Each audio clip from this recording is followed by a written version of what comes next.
This is a special presentation on WBBZ-TV, your hometown Me TV station. A town hall debate with candidates seeking the seat to represent New York's 27th Congressional District. Now, here's your moderator, Phil Arno. Good evening, and welcome to this special WBBZ-TV Town Hall. I'm Phil Arno. Tomorrow, June 23rd, the people of New York's 27th Congressional District will be going to the polls to decide who will be representing them in Congress from now through the end of this year in the seat that was vacated by former Congressman Chris Collins. In addition, Republican voters will be asked to also vote for whom they would like to be their candidate when the full-term election for this seat takes place this November. Tonight, we will have a debate amongst 4 of the candidates who wish to be that representative. Now, because this debate has been put together on a relatively short notice, and because of scheduling problems, one candidate, New York State Senator Chris Jacobs, is unable to participate. That being said, let me introduce the candidates who are here tonight. First, the Democrat candidate, former Grand Island Supervisor Nate McMurray. Next, accountant and business owner Dwayne Whitmer, the Libertarian Party candidate. Attorney and former Darien-Town Justice Beth Parlato, a Republican who is running for the November Republican Party nomination, and current Erie County Comptroller Stefan Mihailo, also a Republican running for the party's nomination in November. The format for tonight's debate will be simple and straightforward. Each candidate will have 1 minute for an opening statement. Then we will have a series of questions. Each candidate will have 60 seconds to answer the same question. We will rotate the order in which the candidates answer, and we will ask the candidates to respect the time limits and to be respectful of each other. There will be a minute break halfway through the hour, and the candidates will be given 1 minute each at the end for a closing statement. All right, and so let's get on with the opening statements from the candidates. And the first candidate to give an opening statement will be Dwayne Whitmer, the Libertarian Party candidate. Hello, my name is Dwayne Whitmer. As Phil said, I'm an accountant and small business owner who lives in Hamburg, New York. I was born and raised in Franklinville, New York. I'm the Libertarian Party candidate. My goal is to provide another choice to the two-party system that has gotten us in never-ending war and $25 trillion in debt. In America, land of the free, land of the choice, when you go shopping, you have more than 2 options on the shelves. When you go out to eat, you have more than 2 options for restaurant, more than just McDonald's and Burger King. Yet when you go to vote, which is arguably the most important thing you can do in your life, more often than not, you're given 2 options. I am here to start to build the competitor and build something that people can feel proud when they vote for it, and start to build strong growth for competition to the 2 parties. Next, we have Beth Parlato, the Republican, for her opening statement. Yes, hello. Thank you so much, Phil, for having me here. So I do want to thank you and the station for putting this on for us. Thank you to my opponent, Stefan, who's one of my opponents in the primary election that's coming up. And I just want to say that I think it's very telling that our other opponent is not here and chose not to be here. And the voters should understand and know that. Thank you, Dwayne, for coming out and debating with us, even though you're not on the same ticket as me. It's so glad to have you here. And then also Nate. I really appreciate all of us being willing to introduce ourselves to the voters, because this is a very important election and you have a very important decision to make. I am Beth Parlato. I've been an attorney for nearly 30 years. I have lived in New York 27 for 53 years, my whole life. I've been a former judge, a small business owner, Fox News contributor, very much an advocate in the conservative cause, and I am very much looking forward to speaking with you guys tonight and answering the questions. Thank you. And next we will hear from Stefan Mihailo.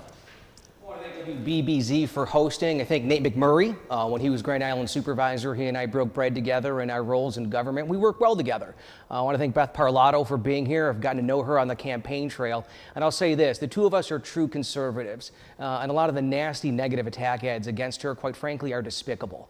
Dwayne Whitmer, just met him. We have a lot of mutual friends, but I appreciate his willingness to run. I'm Stefan Mihailu, the Erie County Controller, taxpayer watchdog. This debate is great. You know, we all, four of us here, want to lead America to a better place, and we have different ideas and ways to do that, and that's democracy at its action. You know, right now we need leaders who will listen, come up with solutions together, and lead America to a better place. That shining city on a hill that brought my immigrant family here. And so as a true conservative, I have a record of results for Republican taxpayers, and I humbly ask for your vote in the Republican primary. You only need to vote for me once on June 23rd. Thank you. And next we have Nate McMurray, the Democrat candidate. I also want to thank Stefan, Beth, and Dwayne for having the courage to stand on this stage. I think for too long in NY27 we've had people hide, people break the rules. Right now we do not have a congressman to NY27. He's going to go to jail, and that's Chris Collins. I fought against Chris Collins in 2018. I fought with all my heart to remove him and to fight against him. It's sad that he was elected, and I'm afraid we're making some of the same mistakes again. NY27 is one of the most, if not the most corrupt district in the entire country, with 2 special elections in less than 10 years, and now again, we're missing one of the candidates, the candidate that wants to represent us. Look, I'm a regular person. I grew up in Niagara County. I'm one of 7. My mom raised us by herself. My father passed away when I was just 4 years old. I get it. I get the things you're going through. And I'm going to fight when I go to Washington to represent every single person in this district. Thank you for those statements, and now we will go to the questions. And each candidate will have 60 seconds to answer each question. We're going to start with this question. The 27th Congressional District of New York is known as the most conservative area of the state. Given that Chris Jacobs is the official Republican candidate and has been endorsed by President Trump, how would you convince the people of the 27th District that you can better represent them? And the first candidate to answer will be Dwayne Whitmer.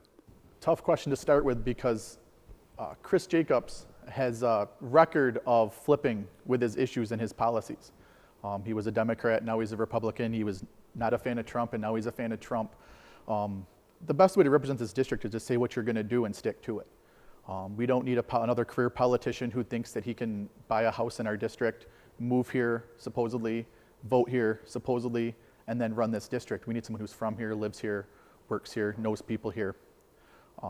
The best way to do this is to meet the people and show them that career politicians have not gotten us anywhere except for, again, $25 trillion in debt, never-ending war. They've sent my friends and family to war.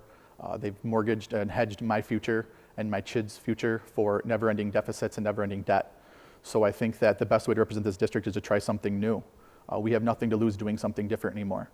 This is a crucial election, and I think the best way is to try something completely different. Thank you. And next we will hear from Beth Parlato.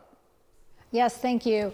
So I am tired of ladder climbing career politicians that want to go to Washington to serve themselves and not serve the people of our district. Chris Jacobs is that person. So although, like the question has asked, that he may have President Trump's endorsement, I did not get in this race for one man. When I first announced my candidacy back in July of 2019, it's been almost 1 full year, and I got in this race for the issues. The most conservative district in all of New York State ought to have a true conservative as its representative. And it doesn't matter who's in the White House. You do not go to Washington to represent a party. You don't go to Washington to represent one man or woman that happens to be in the White House. We cannot forget that your representative is just that. The person who's going to represent you, the people, represent those of you in the district, the issues that are important to you. And that's why I'm running. That's why I'm in this race. I am a lifelong resident of New York 27. I have been a lifelong conservative, and I absolutely am the best candidate to be able to represent the issues in this district. And thank you, Beth. And the next response will be from Stefan Mihailu. I've run a positive campaign. I will not get in the mud and sling nasty negative attacks against anyone that's running for this office. I'm going to sit here and talk about my record. Just like Nate, I'm the youngest of 7 children. My dad was a typewriter repairman. My mom was a factory worker. I grew up on public assistance, and I had to work incredibly hard for anything I ever had in my life. And had my parents and grandparents had stayed living under a communist regime, they never would have had the opportunities that I have here in the greatest country in the world, the United States of America. So I'm running to give back to this great country that's done so much for me and my family. And I have a very strong record of results of actually campaigning for President Trump in 2016 when it wasn't very popular to do so. So any Republican going to vote in the primary on June 23rd, they should ask themselves one question: who do you trust? Who do you trust to deliver for them? And I've done that as the Erie County taxpayer watchdog, as the controller. I have a conservative record of results, and I hope to lead America to a better place. Thank you. And finally, for this question, we will hear from Nate McMurray.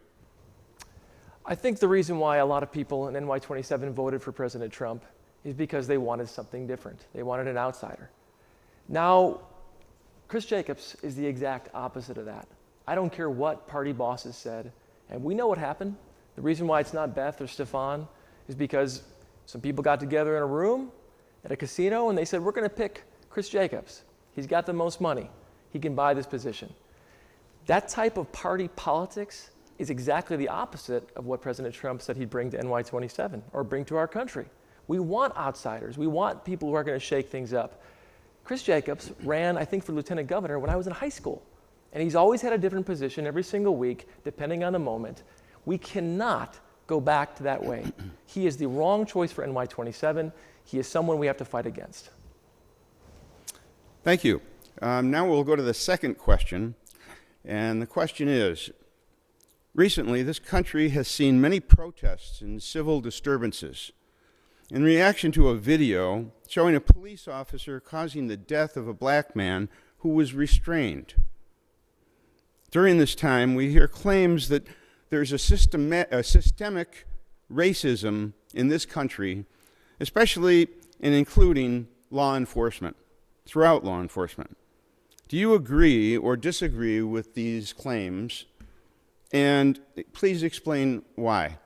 And we will hear first from Beth Parlato. Yes. I disagree that there's systemic racism. I do agree that we have racism in our country. Absolutely. I don't have my head in the sand. I'm not going to sit here and talk, GOP talking points. I'm a human being and a mom first and foremost, and I see what's going on in our nation. And with racism, I don't think it's going to be solved with a bill coming out of Congress. I also don't think it's going to be solved by government or even by politicians, especially not career politicians that are only always talking with no action. It's going to start with you, Phil. It's going to start with your viewers. It's going to start with me.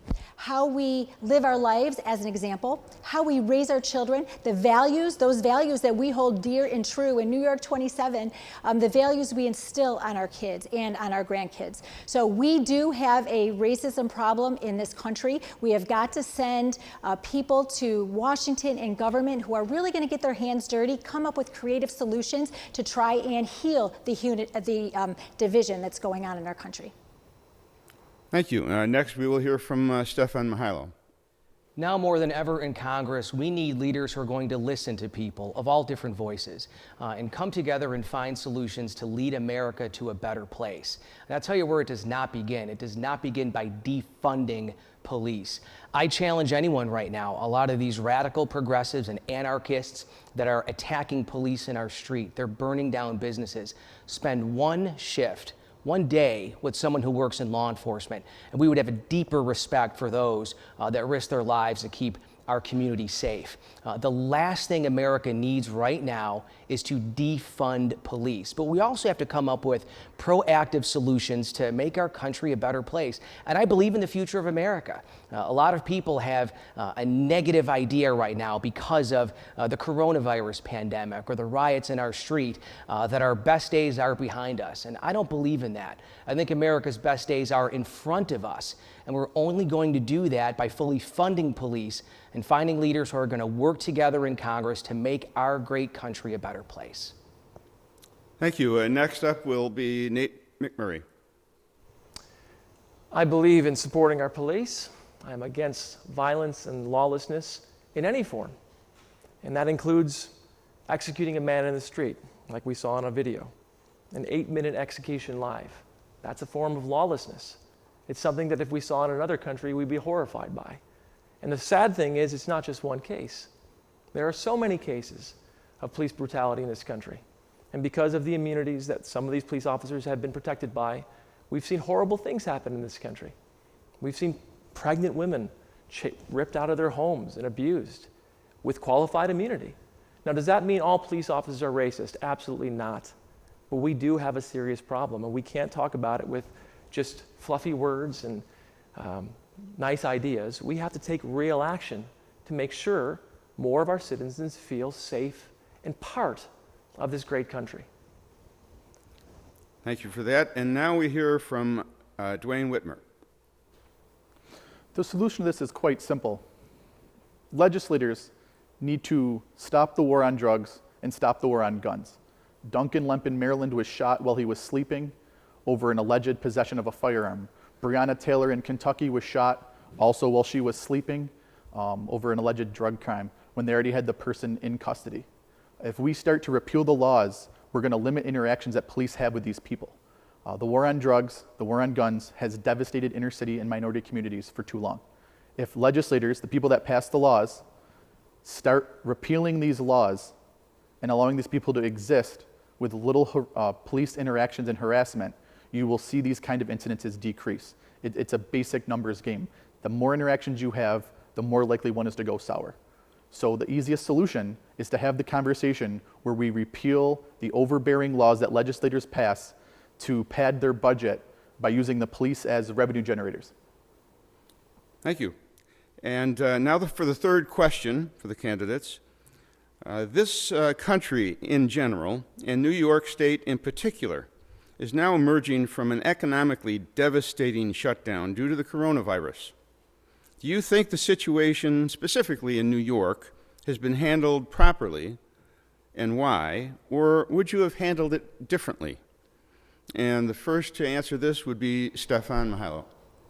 I've called for a federal investigation of Governor Cuomo for sending seniors stricken with COVID back into nursing homes. That was a death sentence for a lot of elderly individuals that lived in nursing homes. It was outrageous, literally a death sentence for people who did not deserve to die.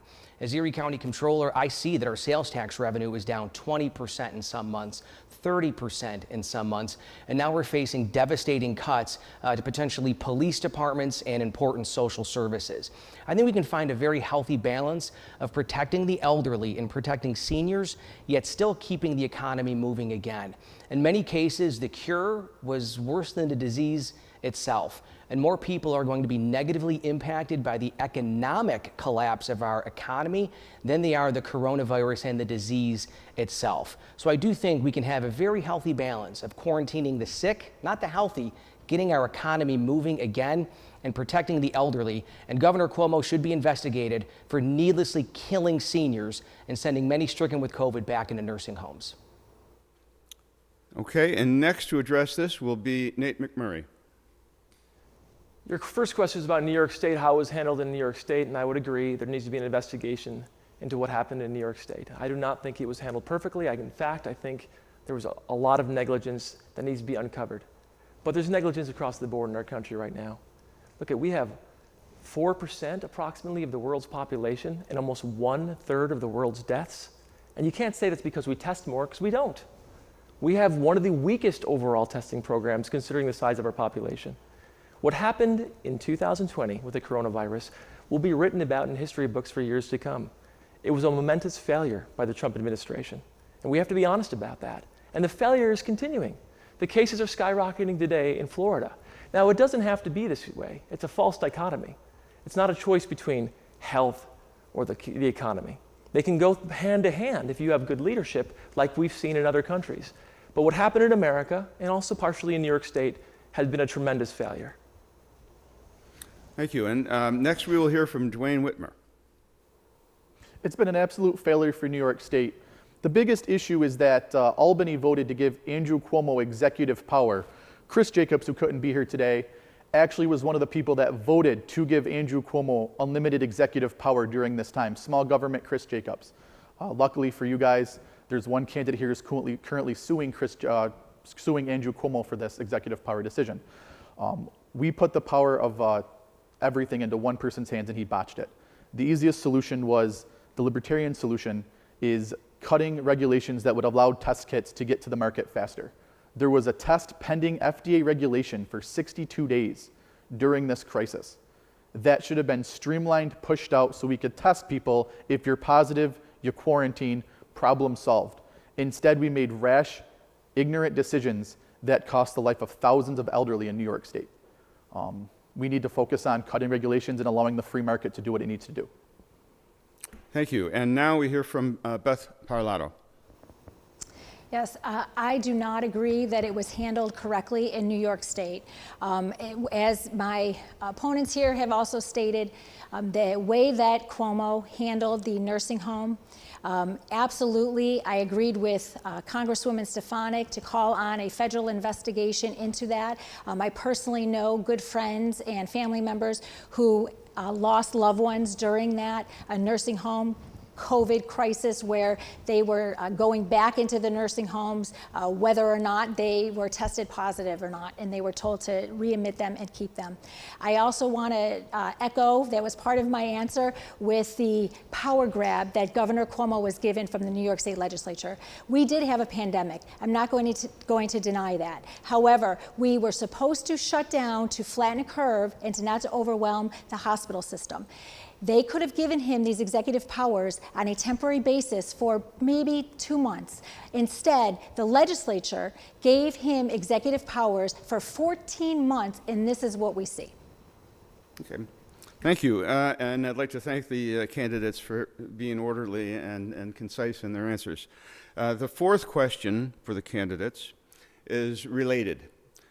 After 9/11, our society changed the way we travel, the way we attend sporting events, and the way we enter public buildings.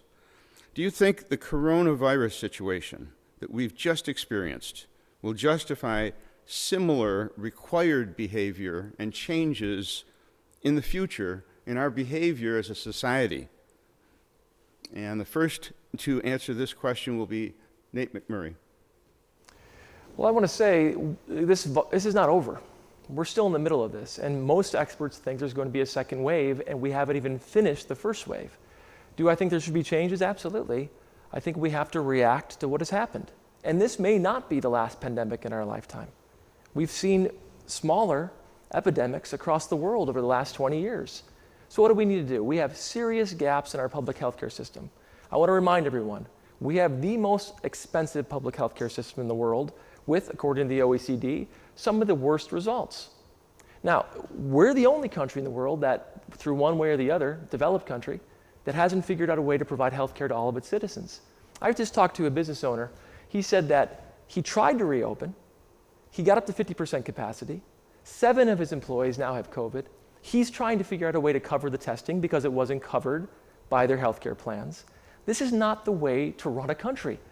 Americans deserve better than this, and we should learn from this virus about healthcare and about who we are as a society so we can protect each other more going forward.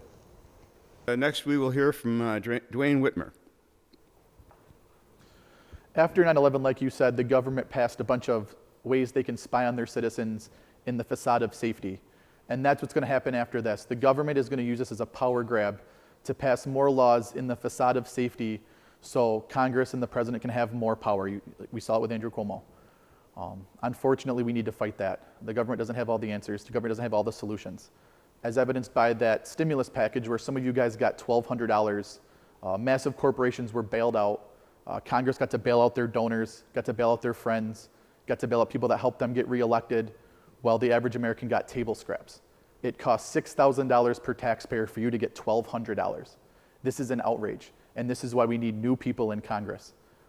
Congress is, we're sick of the status quo, we're sick of the same old, and we're sick of seeing those in power take any tragedy they can and use it to expand their power, expand their pockets, and expand their budget while collecting a paycheck that doesn't go away during a pandemic while small businesses are shut down and not working.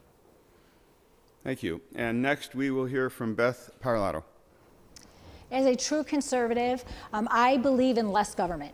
Government cannot solve all of our problems, and anything the government puts their hands on doesn't seem to go well. So as somebody who believes in less government, individual freedom, individual liberties, I believe that moving forward, this also is going to be a power grab for government. They want control, and I want them to have less control. So as we move forward, the government is telling us everything that we can and can't do. I'm also concerned about the slow rate that the businesses are opening. They're opening too slow, and as many people have already said, that it may be, the cure may be too big for the, excuse me, I messed that up, but the cure may be too big for the actual result.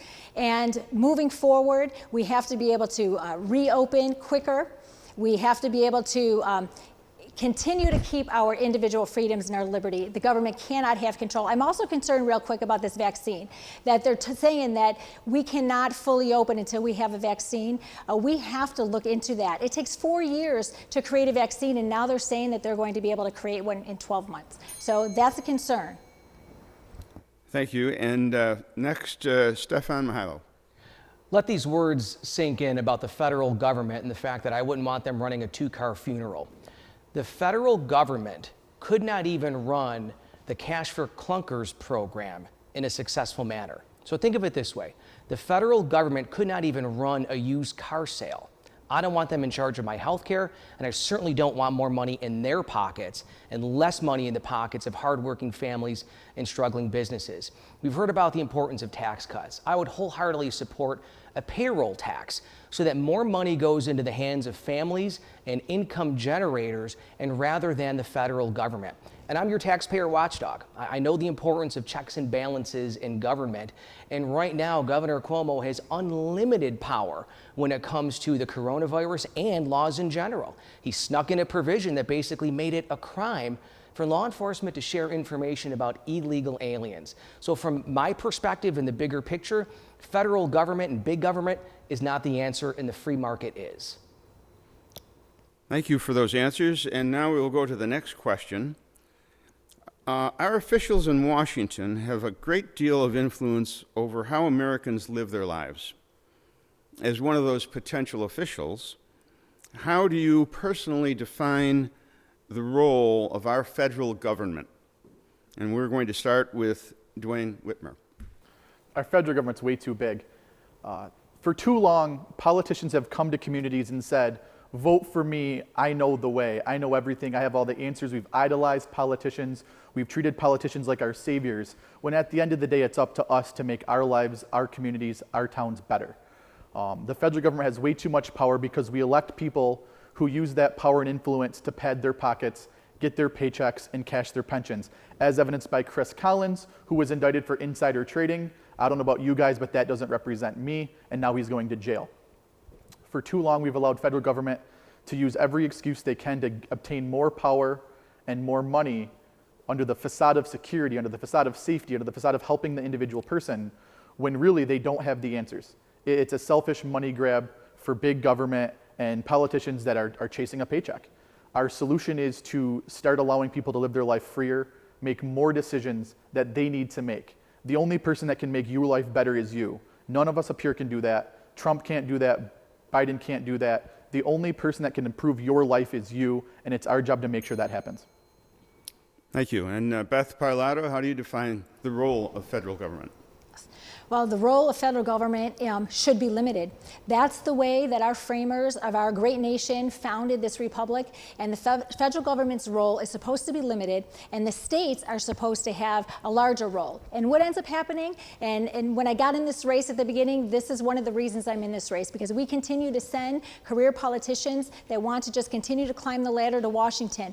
And when you're only concerned about your political future and to build that political career, you stop being concerned about the people and the issues in this district. And then once you get to Washington, you are beholden to the special interests, you're beholden to the lobbyists, and you also become beholden to the bureaucracy. So even if you go there with all intentions to limit the federal government and make government smaller, you become beholden to them, and you're the part of the problem. You then grow government, and it becomes too big. And we have got to stop that. We need regular people who are going to start going to Washington that are actually going to care about you and the issues of our district, and not care about their selfish interests. Thank you. And next, Stefan Mihailo, the role of federal government in our lives. When it comes to politicians, you judge a tree by its fruit. That's what Scripture tells us. And I can just tell you about my positive record of results for taxpayers and the fact that I am not engaging in any mudslinging or nasty negative attacks this election cycle. I believe that the federal government should be limited and that you and your family, you know what's best and how to make your community a better place and most certainly make our country a better place. So I am a firm believer, just like our founding fathers wanted, of having citizen legislators. I've spent my entire life in the private sector fighting for you as your taxpayer watchdog, as an investigative journalist, and holding government officials accountable. And in the few years that I've been the Erie County Comptroller, I've done just that. So judge a tree by its fruit. And when it comes to my record and the time I've spent, the limited time I've spent in government, I've devoted my entire career fighting for you, whether it's in the private sector or the public sector, and I hope to serve you and your family in Congress as well. Thank you. And Nate McMurray, how do you define the role? Well, I often hear conservatives talking about big government, but the reality is under the Trump administration, we have the biggest government we've ever had, the largest deficits we've ever had. I think the question should be less about the size of the government and more about who is the government serving. Because it certainly isn't serving the people of NY27, where we have a terrible job market and an economy that's been struggling for decades. Now, I believe in the Founding Fathers as well. What the Founding Fathers taught is that we are, if you look at our founding documents, struggling to form a more perfect union for the common good and the general welfare. Those are the words of the Founding Fathers. Now, I'm someone who's been in private sector most of my life. I've helped create jobs all over the world, worked on large-scale infrastructure projects, and I believe in good government. What we have now is bad government. We have a government that is putting our children in debt for generations. We have a government that gave a $500 billion slush fund to some of the largest, most powerful corporations without any accountability. And that's the type of government I will resist and fight against. I want a government that serves the people of this nation. Thank you very much. And believe it or not, we've reached the halfway point, and we're going to take a quick break. I want to thank the candidates for an orderly discussion, and we'll be back in about 60 seconds.